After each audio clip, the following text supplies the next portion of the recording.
So hello everyone. Today we are going to explain vitamin D. First of all, we have know about what is vitamin D and what is its sources and daily requirements, and what is deficiency and toxicity, and many things like clinical. In this lecture, we have discussed it's all. What is sources? How can it synthesize in body? What is deficiency it causes? So we are going to explain what is vitamin D. Vitamin D is also called anti-ractic vitamins. Anti-ractic means vitamin D अगर हम body में अगर लेते हैं तो ये rickets जो होता है उसको हम लोग बोलते हैं राइटिस। तो ये इससे हम लोग को ये प्रिवेंट करता है। तो ये अगर विटामिन डी लेते हैं तो हम लोग एंटी रैक्टिक फैक्टर की तरह ये विटामिन डी काम करता है, मतलब उसके अगेंस्ट काम करता है, मतलब ये डिजीज नहीं होने देता है। तो यही हम लोग देखेंगे कि विटामिन डी क्या होता है। अब हम लोग देखते हैं विटामिन डी दो तरह का होता है, एक होता है विटामिन डी टू, एक होता है vitamin D three. Vitamin D two को हम लोग बोलते हैं अर्गो कैल्सीफिरोल और विटामिन डी थ्री को बोलते हैं कोली कैल्सीफिरोल। और सेवरल कंपाउंड में हम लोग देखते हैं विटामिन डी ऑब्टेन होता है वहां से। अब देखिए vitamin D two is form from pro vitamin D two ergosterol. जो विटामिन डी टू है वो कैसे बनता है? अर्गो एस्टेरोल पर। अर्गो एस्टेरोल एक कंपाउंड है जो कि अगर उस पर सनलाइट का अगर एक्सपोजर हो रहा है तो उससे विटामिन डी टू बनता है। अगर विटामिन डी थ्री का सिंथेसिस कहाँ से होता है? तो 7 हाइड्रो कोलेस्ट्रॉल पे अगर सनलाइट का एक्सपोजर होता है तो उससे हम लोग विटामिन डी थ्री का सिंथेसिस होता है। अब हम लोग देखते हैं कि ये जो 7 हाइड्रो कोलेस्ट्रॉल और अर्गो कोलेस्ट्रॉल नेक्स्ट स्लाइड में देखेंगे कहाँ पे रहता है और यहाँ पे कहाँ से इसका सिंथेसिस होता है।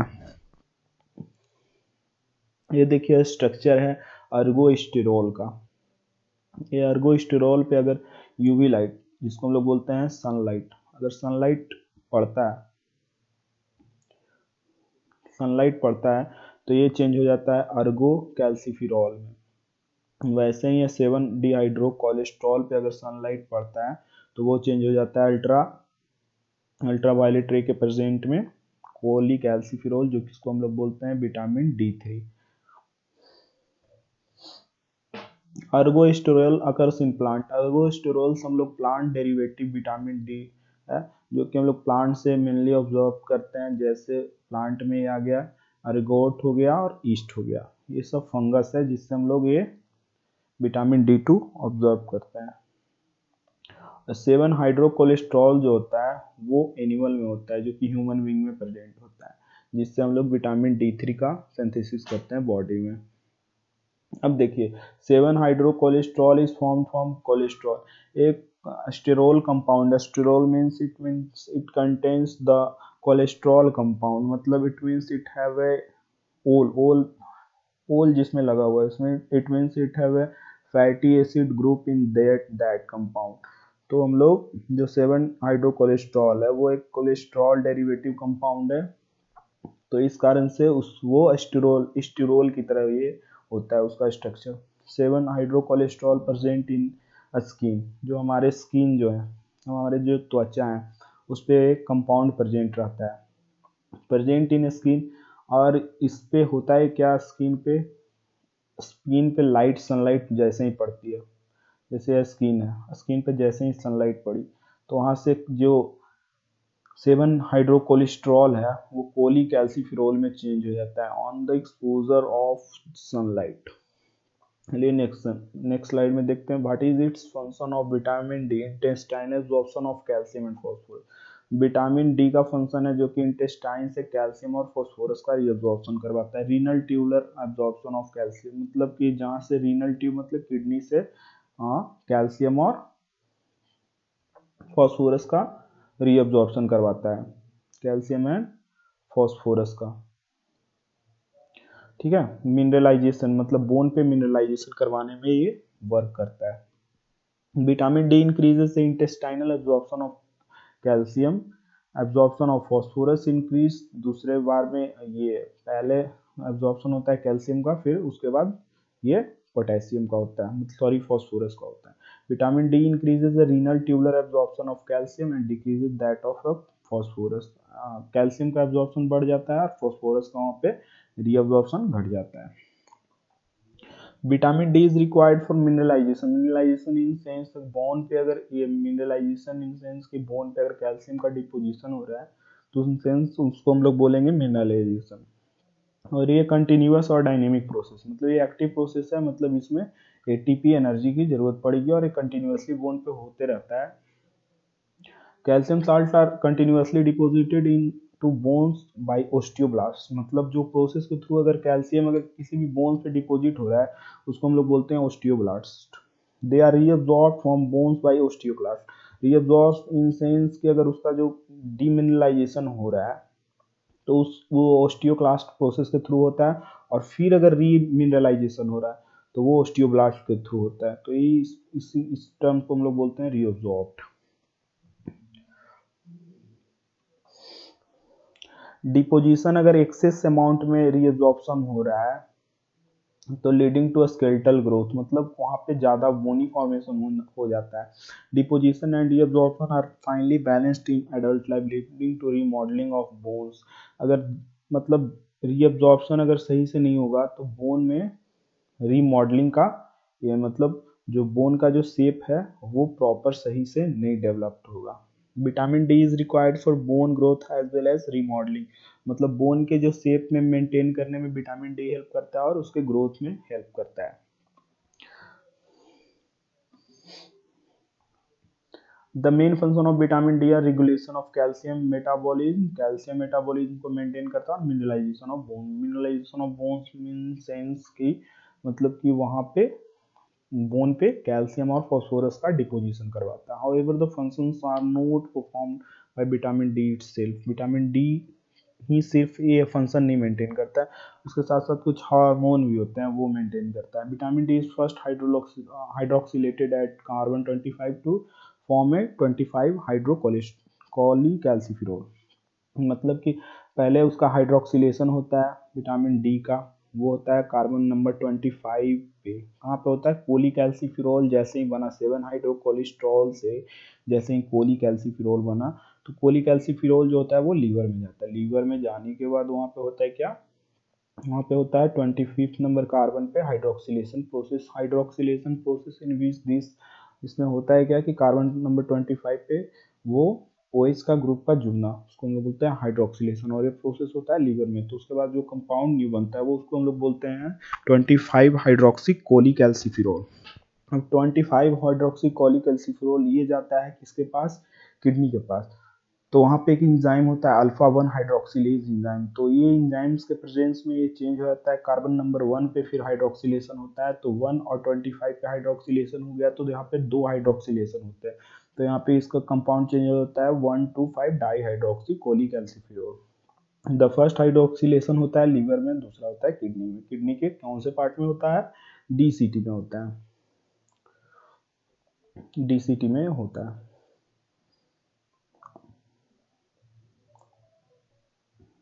अब देखिए 1,2,5 डाई हाइड्रोक्सी कैल्सिफिरोल को हम लोग बोलते हैं कैल्सीटिरोल। कैल्सीटिरोल इसको बोलते हैं, और ये एक्टिव विटामिन डी होता है। देखिए यहाँ पे मेटाबॉलिकली ये एक्टिव होता है। अगर ये विटामिन डी अगर आपके ब्लड में प्रेजेंस है, इट मीन्स ये आपका ये विटामिन डी है।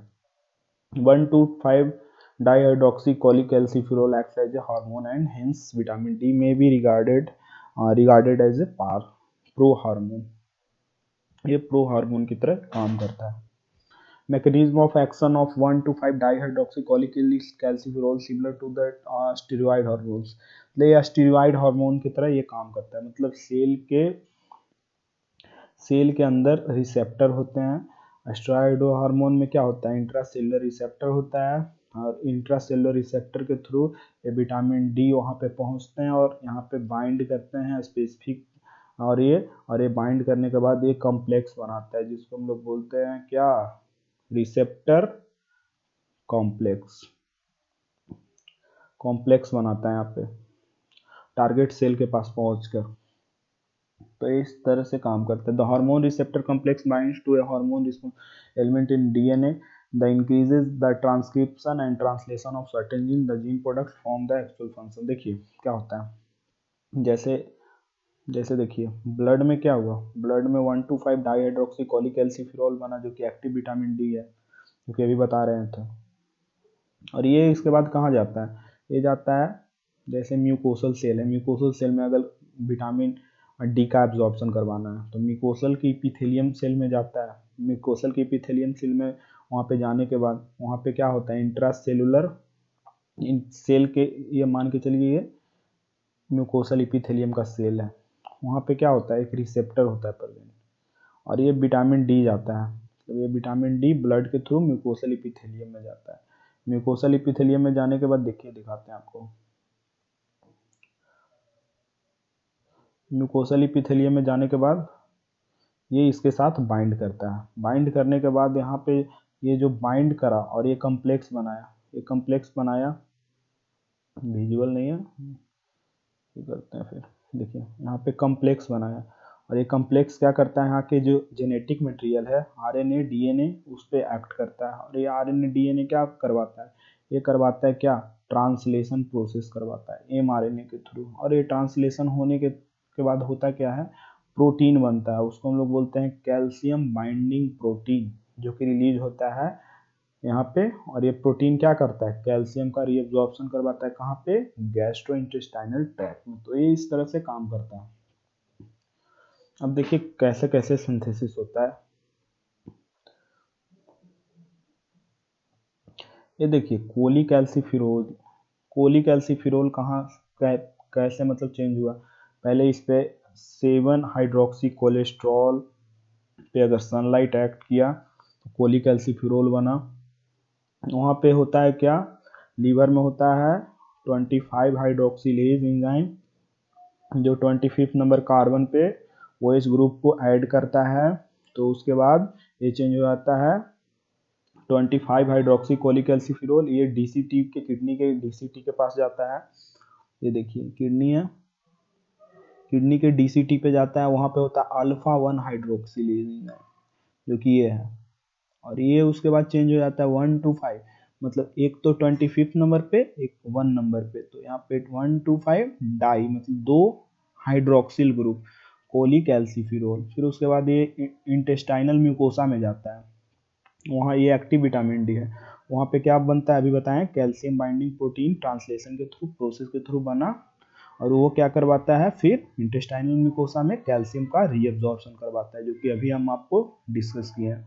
और फिर ये क्या करता है, जो ऐसे ही रीअब्जॉर्प्शन हुआ ये प्लाज्मा में ये कैल्शियम लेवल बढ़ता है, और ये बढ़ने के कारण ये पाराथायरॉइड ग्लैंड फिर एक्टिव होता है। एक्टिव होने के बाद पार्थ हार्मोन सिक्रीट करता है। अगर अगर इसका डिफिशियंसी हो गया, मतलब कैल्शियम लेवल अगर ब्लड में ये हो गया कम रहा है, से निगेटिव फीडबैक अगर मिल रहा है, तो पाराथायरॉइड ग्लैंड क्या करता है, पार्थ हार्मोन सिक्रीट करता है, जो कि पार्थ हार्मोन कहाँ पे एक्ट करता है, किडनी के अल्फा हाइड्रोक्सिलेज एंजाइम सिक्रीट करवाता है, फिर वो कैल्शियम लेवल को बढ़ाता है। तो ये निगेटिव फीडबैक अगर पता चला कि blood calcium level plasma calcium level घट रहा है, तो ये निगेटिव फीडबैक के थ्रू पाराथायरॉइड ग्लैंड के पास पता चलता है, और वहाँ से हार्मोन सिक्रीट होता है पार्थ हार्मोन, जो कि कहाँ जाता है, वो किडनी के डीसीटी पे जाके एक्ट करता है, और वहाँ बोलता है कि अल्फा 1 आप हाइड्रोक्सिलेज एंजाइम सिक्रीट करो, जिससे 25 हाइड्रोक्सी कोलिकैल्सिफेरॉल 1 to 5 डाईहाइड्रोक्सी कोलिकैल्सिफेरॉल में चेंज हो। और वो कि जो 1 to 5 डाईहाइड्रोक्सी कोलिकैल्सिफेरॉल क्या है, ये है एक्टिव विटामिन डी। अब इसका सोर्सेज देख लेते हैं कि सोर्स कहाँ से हम लोग ये एब्जॉर्ब करते हैं। तो plant foods are goods, plant जो फूड है वो पुअर सोर्सेस है, सॉरी, विटामिन डी का, through ergocalciferol is present in poor in plant, plant में ये चीज पुअर अमाउंट में पाया जाता है, जो कि एनिमल में ह्यूज अमाउंट में विटामिन डी पाया जाता है। तो cholecalciferol is the major dietary form of vitamin D. Cholecalciferol जो होता है वो मेनली हम लोग डाइट में लेते हैं। फिश है, एग है, मिल्क है, बटर है एंड चीज है are very good source of vitamin D. Soybeans and mushrooms are fair sources, मतलब ये सब में सबसे ज़्यादा विटामिन डी पाया जाता है। जैसे आप लोग सोर्सेस में देख लीजिए, एग, मशरूम, सोया, एग, मिल्क, फिश, ये सब में पाया जाता है। An important sources of vitamin D is it's endogenous synthesis, मतलब बॉडी के अंदर ही सिंथेसिस होता है। कैसे होता है, कैसे, जब सनलाइट पड़ता है तो वहाँ पे क्या होता है, 7 हाइड्रोक्सी कोलेस्ट्रॉल जो होता है वो चेंज होता है किसमें, किसमें चेंज हो जाता है, सनलाइट पड़ता है तो कोलीकैल्सिफिरोल। कोलीकैल्सिफिरोल कहाँ जाता है, कोलीकैल्सिफिरोल जाता है लीवर के पास। लीवर के पास क्या होता है, 25 नंबर पर कार्बन पे हाइड्रोक्सिलेशन होता है। फिर कहाँ जाता है, किडनी के पास। किडनी के पास 1 नंबर पे होता है, तो 2 हाइड्रोक्सिलेशन प्रोसेस होने के बाद ये एक्टिव विटामिन डी में चेंज हो जाता है। अब देखिए इसका रिक्वायरमेंट क्या होता है। Anti rachitic activity of different forms of vitamin D is different. The requirement is expressed in international unit, मतलब इंटरनेशनल यूनिट में इससे हम लोग रिक्वायरमेंट को ये करते हैं। 1 IU मतलब 1 international unit is the activity present in 0.025 microgram of cholecalciferol, मतलब एक एक जो इंटरनेशनल यूनिट होता है उसमें 0.025 माइक्रोग्राम कोलीकैल्सिफिरोल प्रेजेंट होता है। और डेली जो इसका रिक्वायरमेंट है वो on 400 international unit per day with age and sex इसका रिक्वायरमेंट होता है। Endogenous requirement can meet up to 90% of the requirement, मतलब जो इंडोजीनस है बॉडी 90% सनलाइट से ही इसको सिंथेसिस कर लेता है। तो इस कारण से हम लोग फूड में अगर इसका डिफिशियंसी भी होता है तो अगर सनलाइट की एक्सपोजर में हम लोग रहते हैं तो विटामिन डी 90% वहीं से सिंथेसिस हो जाता है। डिफिशियंसी ऑफ विटामिन डी कैसे कैसे अकर होता है, इनएडिक्वेट आप अगर ले रहे हैं, मतलब इनएडिक्वेट इनटेक आप फूड में कम ले रहे हैं, फिर आपका एब्जॉर्प्शन, मान के चलिए अगर किसी के इंटेस्टाइन में प्रॉब्लम है, एब्जॉर्प्शन, किसी का इंटेस्टाइनल वॉल है जो कि ये है सही नहीं है, कोई डिजीज के कारण ये हो रखा है, इफेक्टेड हो रखा है, तो उसमें भी देखते हैं हम लोग कि ये एब्जॉर्प्शन नहीं होने के कारण विटामिन डी का सिंथेसिस कम होता है। या किसी का इनएडिक्वेट एक्सपोजर ऑफ सनलाइट, अगर सनलाइट के एक्सपोजर में अगर वो कोई भी बंदा है या कोई भी है अगर वो नहीं है, कम है, तो उससे उसमें भी ये विटामिन डी का डिफिशियंसी देखा जाता है। हम देखिए इसमें 2 डिजीज हम लोग देखेंगे, क्रिकेट्स है जो कि बच्चे में होते हैं और ओस्टोमेलसिया है जो कि एडल्ट लाइफ में होते हैं, और इसको देख लेते हैं कुछ कुछ फीचर क्या क्या है क्योंकि विटामिन डी के कमी से होते हैं।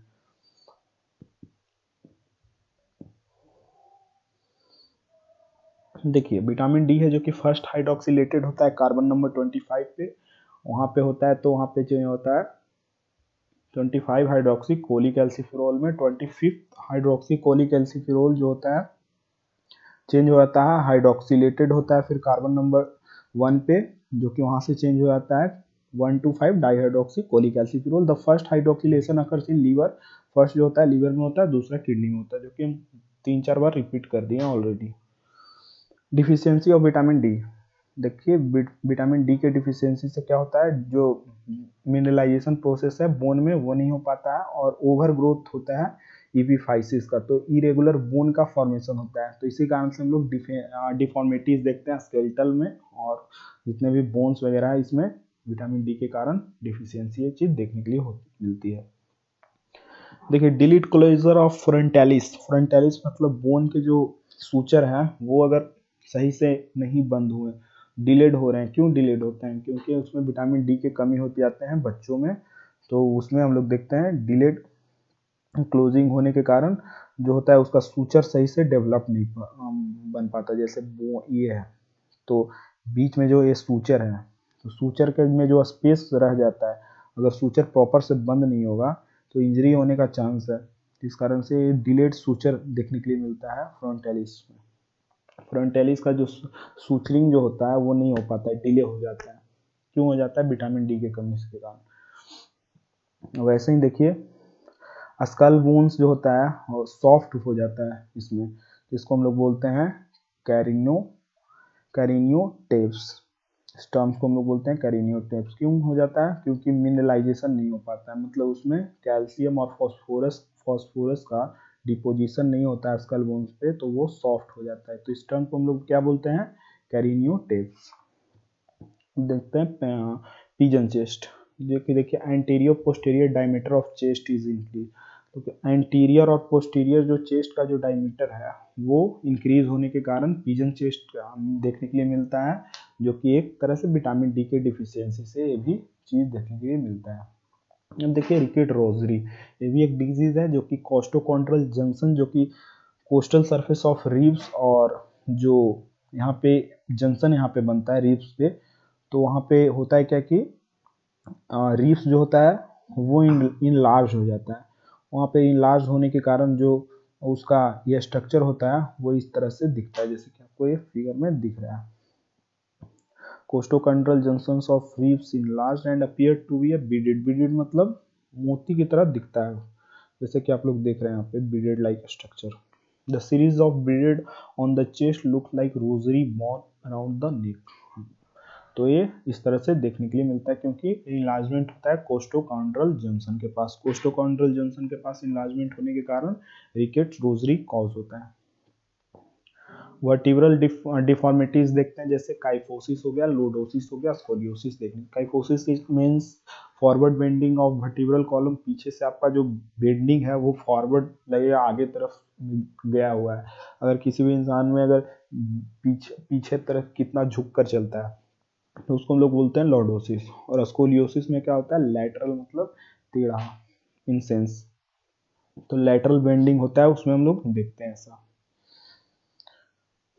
पेल्विक डिफॉर्मिटीज भी होता है इसमें। रिकेट्स विटामिन डी का अगर कमी हो तो पेल्विक जो होता है प्रॉपर डेवलप नहीं होता है, पेल्विक का जो साइज है प्रॉपर डेवलप नहीं होता है। बावल लेग, देखिए बावल लेग में होता है क्या कि the legs are becomes curved, curve हो जाता है। देखिए ये लेग है, कर्व शेप ले लिया। लेग का क्या होता है, लेग स्ट्रेट होता है, ये जो अपना जो शेप है वो इसका चेंज हो गया, ये इसके कारण विटामिन डी के कारण ये ऐसा देखने के लिए मिलता है। नॉक नीज में क्या होता है, जो दोनों नीज है वो आपस में टच करने लगते हैं, तो इसको हम लोग बोलते हैं नॉक नीज। अब जब आप इरेक्ट पोजीशन में हो या स्टैंडिंग पोजीशन में हो तो ये चीज़ देखने के लिए मिलती है। देखिए किसी किसी में होता है क्या कि ओवर ग्रोथ हो जाता है इफिफाइसिस का, जिससे हम लोग का जो बोन होता है वो लॉन्ग दिखने लगता है, तो इसमें enlarge wrist and knee joint लोग देखने के लिए मिलता है। तो क्यों क्यों विटामिन डी है इतना इंपॉर्टेंट, विटामिन डी जो होता है बोन का रीमॉडलिंग और उसका रीसेप करता है। अगर इसका विटामिन डी का सही से सिंथेसिस नहीं होगा बॉडी में तो बोन इरेगुलर डेवलप्ड हो जाएगा, जैसे कि साइज में जैसे यहाँ पे बढ़ा हुआ है इसका साइज। मल्टीपल स्केलेटल डिफॉर्मिटीज जो कि हम लोग देखते हैं, जैसे ये देख रहे हैं जिगजैग की तरह यहाँ पे बन गया, तो ये इस तरह से स्ट्रक्चर विटामिन डी के कारण डिफिशियंसी के कारण ऐसे शो होता है। Some changes in serum and urine chemistry is also change.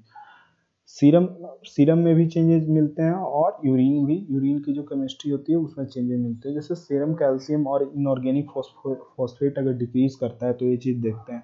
और serum alkaline phosphate is also increase. Serum alkaline phosphate means SGPT which is decreases in blood. ये SGPT क्या होता है, एक एंजाइम की तरफ वर्क करता है जो कि लीवर सिक्रीट करता है। तो ये सब सीरम जैसे ही अगर ये चीज़ निकलना स्टार्ट हो गया तो समझिए वहाँ पे विटामिन डी के डिफिशियंसी के कारण ये चीज़ देखने के लिए मिलती है। हाइपोकैल्सेमिया मतलब कि कैल्शियम लेवल का डिक्रीज होना। Hypocalcaemia increases the secretion of parathormone. Parathormone कहाँ से सिक्रेट हो रहा है, पाराथायरॉइड ग्लैंड से। तो हाइपोकैल्सीमिया जो होता है वो रिस्पॉन्स करता है पाराथायरॉइड ग्लैंड का कि कैल्शियम का लेवल ब्लड में कम हो रहा है। Parathormone decreases the urinary secretion of calcium, जो कि ये काम करता है पार्थ हार्मोन कहाँ पे जाकर, किडनी के पास। वहाँ से बोलता है किडनी को कि यहाँ से आप कैल्शियम का रीअब्जॉर्प्शन वहाँ से आप बढ़ा दो। Increases that of phosphorus, phosphorus के साथ साथ कैल्शियम का एक्सक्रीशन आप बढ़ा दो, रीअब्जॉर्प्शन वहाँ पे आप ये कर दो। आर्चेज, आर्चेज मतलब होते हैं कि जो फुट के आर्चेज हैं। And pain may occurs, pain occurs in bones in osteomalacia, susceptibility to fracture increase. मतलब आपका कैल्शियम लेवल बोन पे नहीं रहेगा तो बोन आपका वीक हो जाएगा, इससे कारण होता है क्या, फ्रैक्चर होने का ज़्यादा चांस होता है इस चीज़ में। सब तो क्लिनिकल है सब समझने के लिए। Changes in serum and urine chemistry are similar to those in rickets. Rickets में भी ये चीज़ देखने के लिए मिलता है, यूरिन का जो सीरम है वो चेंज हो जाता है।